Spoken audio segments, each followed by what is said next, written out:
मार्गशीर्ष मास का आरंभ हो चुका है। यह महीना भगवान श्री कृष्ण का प्रिय मास माना जाता है। इस मास में कई प्रमुख व्रत और त्यौहार मनाए जाते हैं, जिनमें से एक संकष्टी चतुर्थी का समय आता है, जो बड़ा ही शुभ माना गया है। पंचांग के अनुसार मार्गशीर्ष मास में आने वाली संकष्टी चतुर्थी का व्रत दुख कष्ट से मुक्ति दिलाता है और इस दिन गणेश जी का पूजन आर्थिक तंगी को भी दूर करता है। राधे राधे वृद्धाम चैनल में आप सबका स्वागत है। आज के इस वीडियो में हम मार्गशीर्ष मास में आने वाली संकष्टी चतुर्थी की पूजा विधि और इसका मुहूर्त और व्रत कथा सुनेंगे। तो आइए शुरू करते हैं मार्गशीर्ष मास की संकष्टी चतुर्थी की पूजा विधि, तिथि और व्रत कथा। हर महीने कृष्ण पक्ष और शुक्ल पक्ष की चतुर्थी तिथि को भगवान श्री गणेश की उपासना की जाती है। पूर्णिमा के बाद आने वाली चतुर्थी को संकष्टी चतुर्थी कहा जाता है और अमावस्या के बाद आने वाली चतुर्थी को विनायक चतुर्थी कहा जाता है। मार्गशीर्ष मास के कृष्ण पक्ष की चतुर्थी तिथि को संकष्टी चतुर्थी कहा जाता है। हिंदू धर्म में इस तिथि का अत्यंत विशेष महत्व है। इस वर्ष संकष्टी चतुर्थी 8 नवंबर को पड़ रही है। इस दिन भगवान श्री गणेश की आराधना और व्रत का विधान है। आइए अब जानते हैं संकष्टी चतुर्थी की पूजा विधि। प्रातःकाल स्नान कर साफ और स्वच्छ वस्त्र धारण करें। भगवान गणेश का ध्यान करते हुए व्रत का संकल्प लें।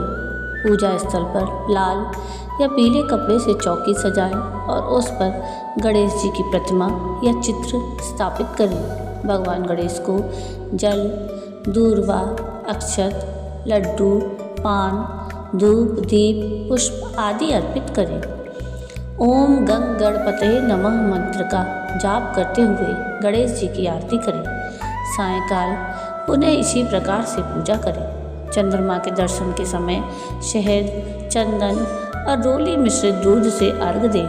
अंत में सभी में प्रसाद बांटें और स्वयं ग्रहण करें। संकष्टी चतुर्थी के दिन व्रत और पूजन करने से भगवान गणपति के विशेष वरदान की प्राप्ति होती है।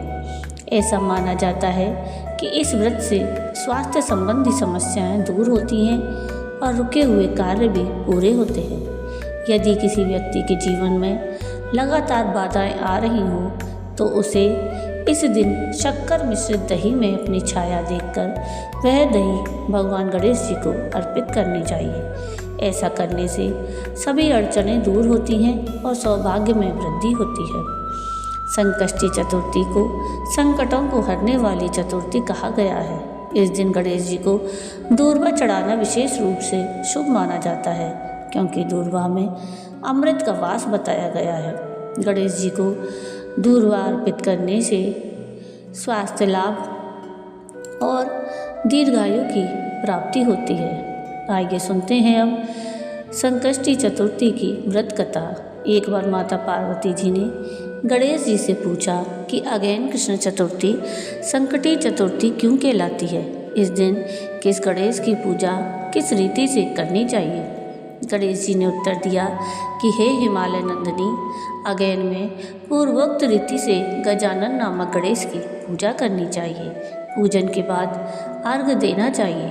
दिन भर व्रत रहकर पूजन के बाद ब्राह्मण को भोजन कराकर जौ, तिल, चावल, चीनी और घृत का सांकला बनाकर हवन कराएं तो वह अपने शत्रु को भी वशीभूत कर सकता है। इस संबंध में हम एक प्राचीन इतिहास सुनाते हैं।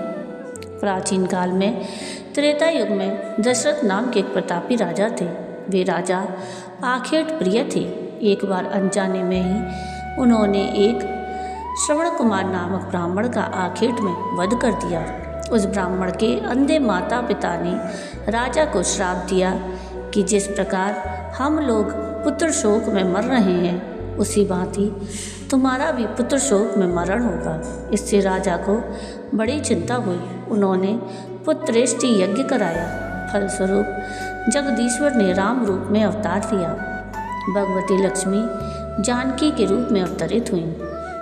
पिता की आज्ञा पाकर भगवान राम, सीता और लक्ष्मण सहित वन को गए, जहाँ उन्होंने खरदूषण आदि अनेक राक्षस और राक्षसियों का वध किया। इससे क्रोधित होकर रावण ने सीता जी का अपहरण कर लिया। सीता जी की खोज में भगवान राम ने पंचवटी का त्याग कर दिया और ऋष्यमुख पर्वत पर पहुंचकर सुग्रीव के साथ मैत्री की। तत्पश्चात सीता जी की खोज में हनुमान आदि वानर तत्पर हुए। ढूंढते ढूंढते वानरों ने गिद्धराज संपाति को देखा।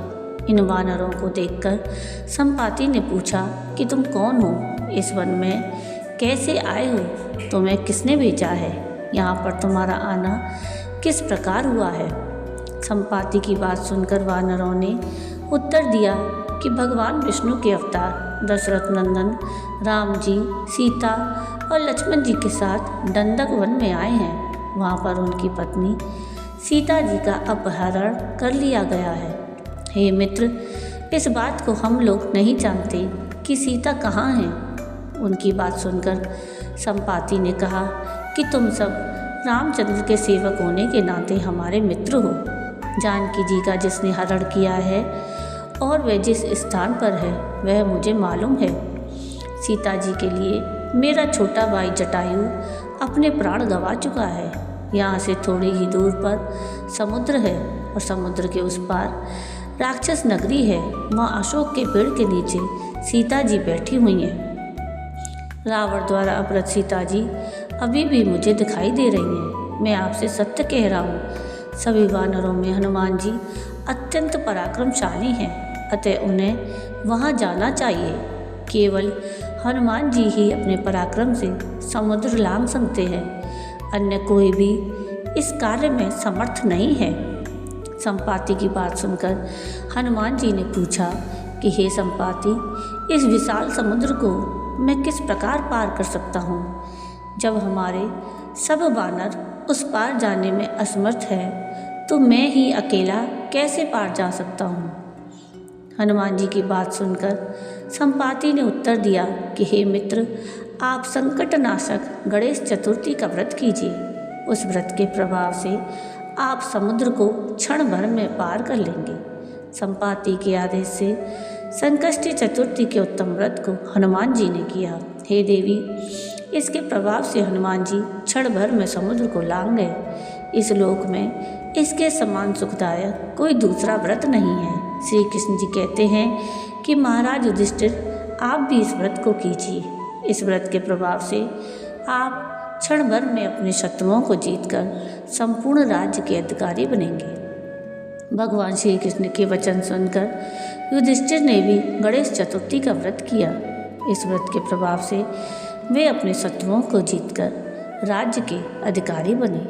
तो ये थी संकष्टी चतुर्थी की पूजा विधि और व्रत कथा। आपको आज का ये वीडियो कैसा लगा मुझे कमेंट करके ज़रूर बताइएगा। और अगर आपको आज का ये वीडियो पसंद आया हो तो प्लीज़ इसको लाइक शेयर ज़रूर कीजिएगा और प्लीज़ मेरे चैनल को सब्सक्राइब कीजिएगा और कमेंट में राधे राधे ज़रूर लिखिएगा।